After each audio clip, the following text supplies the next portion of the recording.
Hello investors, कैसे हो आप सब? होप सो आप सब बढ़िया ही हो।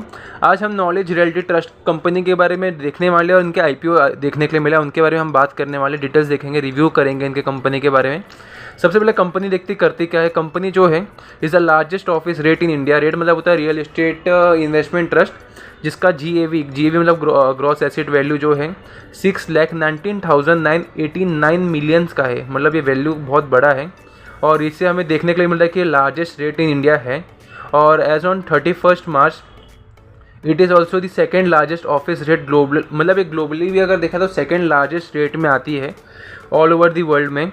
Are portfolio comprises 30 grade A office asset total 46.3 million square foot. मतलब इनका जो पोर्टफोलियो है 46 मिलियन स्क्वायर फुट के एरिया का है एज ऑन 31 मार्च 25।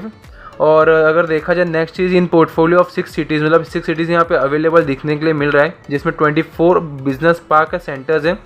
और इनका जो अवेबिलिटी है वो अवेबिलिटी अगर देखा जाए तो वो है अहमदाबाद में, मुंबई में, बेंगलोर में, चेन्नई में, गुड़गांव में एंड गिफ्ट सिटी गुजरात में भी अवेलेबल है। ये क्या क्या चीज़ें प्रोवाइड करती है अपने, इनका जो मेन काम है वो है जो एक ऑफिस होती है, ऑफिस को ये रेंट पे देती है सामने बड़ी बड़ी कंपनीज़ को। और वो बड़ी बड़ी कंपनी जैसे कि आप समझ सकते हो कि फॉर्च्यून 500 कंपनीज होती है जो ग्लोबल कैपेबिलिटी सेंटर्स होती है। इनफैक्ट उसके अंदर काफ़ी बड़े बड़े कंपनीज भी इंक्लूड है जो इन्होंने मेंशन यहाँ पे तो किया नहीं है, बट काफ़ी बड़े बड़े कंपनीज इन्होंने वहाँ पे रेंट पे दे के रखा है। और उसके अंदर इन्होंने इंक्लूड करके रखा है कि फूड कोर्ट होता है, एक्सेसिव मेंबर ओनली क्लब्स होते हैं, इंडोर एंड आउटडोर स्पोर्ट्स होते हैं, मेडिकल क्लिनिक्स होते हैं और वगैरह वगैरह चीज़ें होती है। इनका कॉम्पिटिटिव स्ट्रेंथ अगर आपको रीड करना है तो आप कर सकते हो। बाकी इन्होंने मेंशन तो ओवरऑल यही किया है कि काफ़ी अच्छा क्वालिटी में ये रूम का इंटीरियर सब डिज़ाइन करते हैं, ये सब चीज़ें प्रोवाइड करते हैं।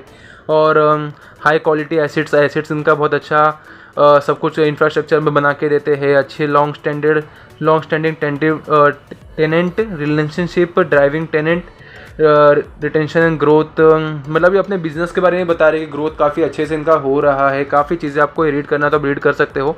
बाकी जो इनके मेन स्पॉन्सर्स है वो है Blackstone and Satva with global experience and local knowledge. मतलब ये इनके मेजर स्पॉन्सर्स हैं जो इनको हेल्प करते हैं कैश फ्लो के लिए, रिगार्डिंग ये सब चीज़ों के लिए। बाकी कंपनी के आईपीओ के बारे में देखा जाए तो 5 अगस्त को आईपीओ को अप्लाई कर सकते हो। 7 अगस्त तक इसका है। फेस वैल्यू उन्होंने मेंशन नहीं किया है। इशू प्राइस में 95 to 100 पर शेयर है। 100 रुपीज़ आप लेके चलिए, मतलब आपका सिंगल लॉट में आई थिंक सो 15,000 रुपीज़ का इन्वेस्टमेंट होगा। 150 शेयर्स मिलेंगे हमको सिंगल लॉट में। और फ्रेश कैपिटल इनका सेल टाइप है। टोटल इशू है 4,800 करोड़ का है और लिस्टिंग होगा BSE NSE में। और अगर आपको अलॉटमेंट चेक करना है तो 12 अगस्त को आप अलॉटमेंट चेक कर सकते हो। इनिशिएशन ऑफ रिफंड आपका हो जाएगा 13 को। अगर आपको अलॉटमेंट नहीं लगा है तो, अगर अलॉटमेंट मिल गया है तो 13 को आपको आपका क्रेडिट अकाउंट में हो जाएगा आपके शेयर्स के डीमैट में। लिस्टिंग होगा इसका 18 अगस्त को और कट ऑफ मैंडेट है 7 तारीख को शाम को 5 बजे के पहले। बाकी इन्होंने लॉट साइज़ में ऐसा तो कुछ मेंशन किए नहीं है। यहाँ पे सिंगल लॉट का ही 15,000 दिखा रहा है। QIB इसके लिए 75% है और NIS के लिए 25% है। 75% QIB और 25% NIS के लिए। बाकी कंपनी के फाइनेंशियल्स की बात की जाए तो एसेट्स अगर देखा जाए तो 23 में था 24,544 करोड़, 24 में फाइनेंशियल 24 में 24,902 करोड़ और 25 में अगर देखा जाए तो 24,768 करोड़। मतलब यहाँ पे एसेट्स में देखा जाए तो इंक्रीज़ होते हुए इतना दिख नहीं रहा है, बहुत स्टेबल है। इनके एसेट्स बहुत ज़्यादा इंक्रीज़ नहीं हो रहे, इनके डिक्रीज़ भी नहीं हो रहे। एसेट्स बहुत इनका स्टेबल है। टोटल इनकम देखा जाए तो अराउंड 3,115 करोड़ से, जिसमें इनका पैट अगर देखा जाए तो 219 करोड़ से, अगर इसमें देखा जाए तो अराउंड 7% के आसपास हो रहा है। और फाइनेंशियल 24 में इनका 3,588 करोड़, जिसमें 339 करोड़ इनका पैट है। यहाँ पे अराउंड 9% के आसपास आ रहा है। यहाँ पे इंक्रीज़ होते हुए दिख रहा है हमें थोड़ा अच्छा। और अगर फाइनेंशियल 25 रिसेंट का देखा है तो 4,146 करोड़ का इनका टोटल इनकम है और पैट यहाँ पे 222 करोड़ का दिख रहा है।